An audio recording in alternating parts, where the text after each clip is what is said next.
Alright, let's talk about it, because Stephanie White just said the quiet part out loud. In her latest interview, she made it crystal clear that Kelsey Mitchell is her top priority. Not Caitlin Clark, the generational player who broke nearly every record imaginable, not the player who sold out arenas coast to coast and single-handedly revived the Fever's national relevance. No, the focus is on Kelsey.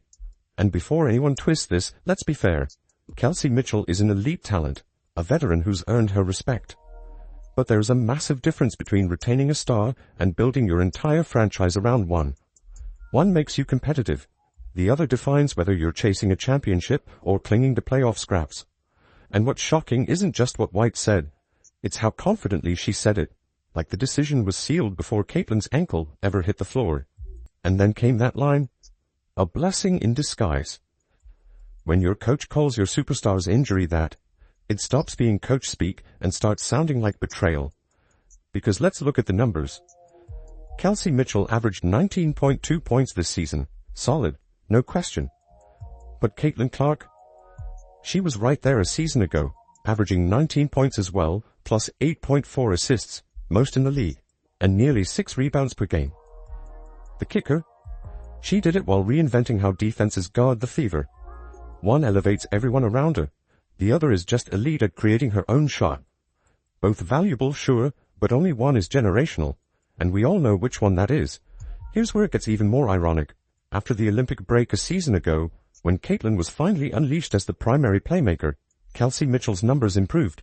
She scored more in Caitlin's offense than she did this year under Stephanie White's so-called motion system. Let that sink in. The offense that revolved around Caitlin made everyone better. But instead of recognizing that, White's acting like the future of the franchise is a one-woman show, and it's not Caitlin Clark's. Ultimately, where Chrissy sides end up running was Caitlin's system. Now this year, the second half of the season, it was the whatever system, motion offense system. But that system did not work very well for Kelsey. Now Kelsey balled out, but she's gonna ball out regardless. You know what I'm saying? That she's kind of a phenomenal player. But now let's get into this interview. You can hear the polish in every word. When White says, we're going to continue to build around her, she doesn't say them. Not both stars, not our core, but her. Singular. It's the kind of line that tells you everything you need to know before the official press release ever drops. It's corporate language disguised as basketball strategy. The kind of phrase that means the decision's already been made. It's like one of those boardroom updates where the boss thanks everyone for their hard work right before announcing who's getting replaced. But here's where the logic falls apart.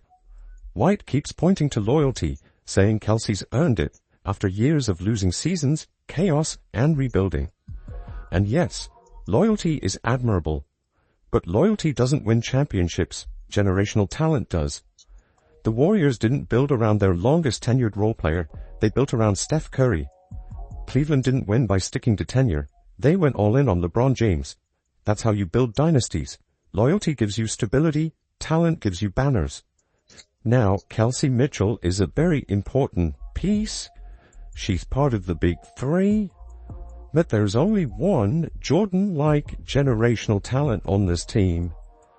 And it's Caitlin Clark. The fact is, Kelsey Mitchell, your Boston, they were around before Caitlin showed up. And they got the #1 overall pick to get Caitlin Clark. And that's what makes this move feel like a betrayal. Not just to Caitlin Clark, but to the Fever's fans who finally believed this team was turning a corner. It's one thing to have internal disagreements. It's another to publicly sideline the player who carried your franchise into the national conversation. And it's not just fans calling this out. Analysts, insiders, even former players are seeing the same cracks forming. When that many basketball minds start aligning, it's not conspiracy, it's consensus. The reality? There's a ceiling when Kelsey Mitchell is your first option. That's not an insult. That's basketball truth. You can beat the Atlanta Dream that way. Maybe even squeak past a tired Aces team. But when you face juggernauts like the Minnesota Lynx or a full-strength New York Liberty, that ceiling hits hard. And the worst part? Stephanie White knows this. She's been around the game too long not to. She understands player archetypes, spacing, and offensive balance. So if she's choosing to center the franchise around someone who's not her generational point guard, it's not about strategy, it's about politics. Something else is driving this, and that's what makes it so frustrating. And that brings us to the real elephant in the room, the injury narrative. Because when you start connecting the dots, things stop adding up. What actually happened with Caitlin Clark's so-called ankle injury? Why wasn't there ever a boot? Why did a groin issue suddenly become an ankle problem overnight? It feels less like medical updates and more like damage control. Fans aren't stupid. They notice when timelines shift and explanations contradict each other. That's not miscommunication. That's organizational dysfunction. And here's the red flag. Transparency is supposed to be non-negotiable in professional sports. When teams go silent, it's because they're hiding something, whether it's tension in the locker room, disagreements in the front office, or something deeper. Because if Caitlin was healthy enough to return, and the team was still holding her out, that's not protection. That's control. Contrast this with how other franchises handle their stars. When Breanna Stewart went down, the Liberty gave updates at every step. When Asia Wilson had minor health issues, Vegas was open about it. Even Elena Del Don's chronic struggles were handled with transparency. But Indiana? Silence. No details. No honesty. Just confusing PR doublespeak that left fans, and frankly, Caitlin herself, hung out to dry. I also believe part of Kelsey Mitchell's performance this year was the fact that Caitlin wasn't there to take some of those shots. The fact is, Kelsey Mitchell took some shots that would have been Caitlin's. Let's just be real. And because of that extra volume, and the fact that she had to be the main offensive threat, it also caused an explosion in her stats, and the media barely challenged it. No tough questions, no pushback when White's statements didn't make sense. That interview was so sanitized, it might as well have been pre-approved by the Fever's PR department. Less than 1,000 views because fans saw through it instantly. They know when something smells corporate instead of authentic. This isn't just a missed communication opportunity. It's a betrayal of trust. Because when your franchise cornerstone gets hurt, fans deserve the truth. Caitlin deserves the truth. Instead, she got brushed aside for organizational messaging. And the most frustrating part, she's the one who built this team's relevance, who brought the fans back, who made Indiana basketball matter again. Stephanie White may think she's steering the ship, but right now, it looks like she's sinking it. Because building around loyalty instead of greatness doesn't just cost you games, it costs you belief. And if this franchise loses Caitlin's belief, they'll lose the one thing they can't replace, the future. I like Kelsey Mitchell. I'm not trying to dog out Kelsey Mitchell. But she's the clear number 2 option on this team.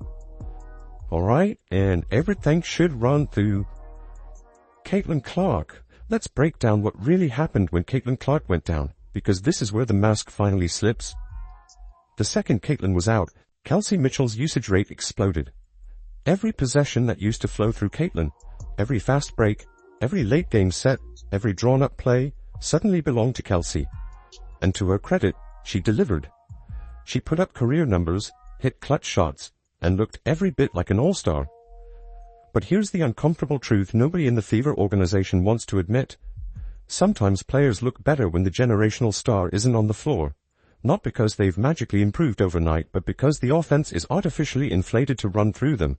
It's like when LeBron James gets hurt and suddenly the second option stats shoot up. Sure, they get more shots, more highlights, more attention. But the team, it doesn't get better. It just survives. That's the illusion happening in Indiana right now. Kelsey Mitchell is thriving in Caitlin's absence, but thriving inside a system that's designed around volume, not victory. She's a phenomenal player. But there's a difference between being a scorer and being a cornerstone. To put it bluntly, Kelsey Mitchell is Scottie Pippen, a top-tier, two-way player, essential to winning, but not the foundation of a championship team. And before anyone takes that as shade, let's remember, Scottie's a top 50 player of all time. But when Michael Jordan retired the first time, what happened? That same Bulls roster went from dynasty to first-round exit. Same players, same coaching staff, different focal point. That's exactly what's happening here. You can build with Kelsey Mitchell. You cannot build around her. She has decided that she's building around Kelsey Mitchell, and to build around Kelsey Mitchell, Caitlin Clark is not who you need to build around Kelsey Mitchell. You need to build around Kelsey Mitchell. You have to build an Allen Iverson-type Sixers team. You can have, in my opinion, you should trade Aaliyah as well. In my opinion, you should trade, I don't think Aaliyah is the right center to have beside Kelsey Mitchell. I think you should trade Kate, you should trade Kate and you should trade Aaliyah. And Stephanie White knows this. She's a basketball lifer. She studied systems her whole career. If she were truly building around Kelsey, she'd need an entirely different roster, one that hides her limitations instead of exposing them. You'd need defensive specialists everywhere, a pass-first point guard who doesn't need the ball, a rim protector who never demands touches, and 3-and-D wings who live behind the arc. Basically, you'd have to recreate the 2001 Allen Iverson Sixers, a team that made the finals once, ran out of gas, and never got back. That's not a model for sustainable success. That's a blueprint for one-and-done playoff appearances. Here's the painful irony. The Indiana Fever already have the skeleton of a championship team. They just refuse to see it. Caitlin Clark as your floor general and offensive architect. Kelsey Mitchell as your off-ball assassin. Aaliyah Boston as your low-post anchor and defensive wall. That's your modern big three. That's a 21st century offense built for pace, space, and chaos. The kind that nobody in the league can guard. And we saw it last season. Once Christie Sides finally handed Caitlin the keys post-Olympics, the Fever looked electric. Kelsey's scoring didn't dip, it got more efficient. Aaliyah's rebounding and scoring both improved because Caitlin was creating better looks. The entire team flowed like a symphony. Then Stephanie White walked in, ripped up the sheet music, and replaced it with motion offense that supposedly gives everyone touches but in practice gives no one identity. So now, instead of doubling down on the star who changed the trajectory of the franchise, White publicly declares that Kelsey is the #1 priority. Not Caitlin Clark, not the player who shattered 60-plus records, not the player who sold out road arenas and reignited national interest in the WNBA. No, it's the 8-year veteran who, for most of those 8 years, couldn't drag Indiana out of the lottery. To be clear, this isn't about tearing Kelsey down. It's about what kind of organization you want to be. Are you loyal, or are you legendary? Do you reward tenure, or do you chase greatness? Because history doesn't remember who stayed the longest. It remembers who changed the game. The Lakers didn't build around Derek Fisher because he'd been there the longest. They built around Kobe Bryant. The Warriors didn't center their offense around Draymond Green out of loyalty. They built around Steph Curry because he was transcendent. The Indiana Fever are confusing sentimentality with strategy, and it's the kind of mistake that kills dynasties before they start. And here's where things get really messy. Kelsey Mitchell is a free agent. She has leverage. She can demand the bag, and she knows it. Caitlin, on the other hand, is still on her rookie deal for 2 more years. She can't negotiate, she can't demand a trade, she can't even push back publicly without looking like the problem. So, from a negotiation standpoint, Stephanie White's comments make tactical sense. Keep your free agent happy. But from a basketball standpoint, from a leadership standpoint, it's a disaster. Because by publicly prioritizing Kelsey over Caitlin, you're sending a message loud and clear. Politics over performance. Instead, we're watching the Fever fall into the same echo chamber that ruins every promising team. The coach praises the veteran. The front office echoes it. The PR team pumps out talking points about balance and team-first mentality. Meanwhile, nobody's asking the hard questions. Is this offense really working? Are we maximizing our best player? Are we actually building toward a championship, or just protecting egos? Let's be honest. The track record speaks for itself. Kelsey Mitchell has been Indiana's leading scorer for years. And what did it get them? Seasons with 5 wins. Endless rebuilding cycles, coaching turnovers. The Fever were a punchline. Then Caitlin Clark arrived, and overnight, they became the hottest ticket in women's basketball. Road games sold out. Jerseys vanished from shelves. ESPN moved their games to primetime.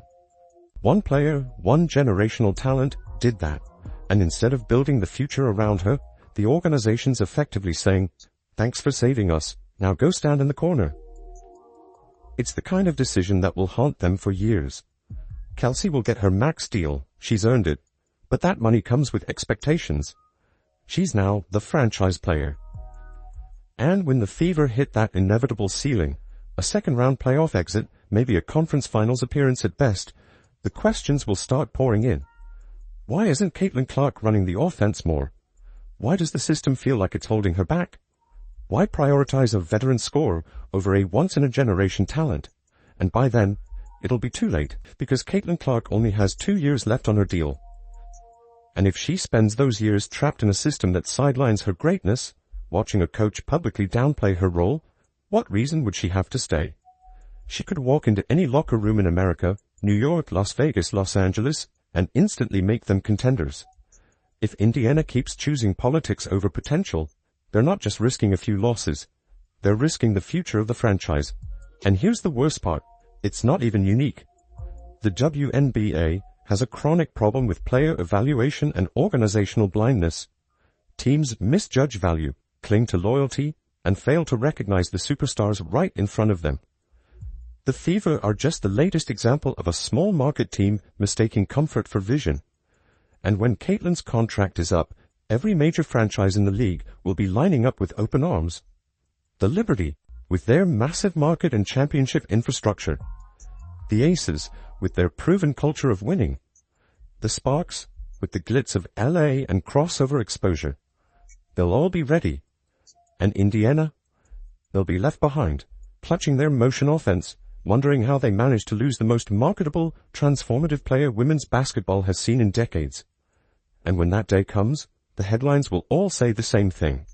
The Fever betrayed Caitlin Clark. Because they didn't just mishandle a player, they mishandled a generational opportunity. They chose tenure over transcendence, comfort over courage, loyalty over legacy, and in sports, that's the one mistake you never recover from.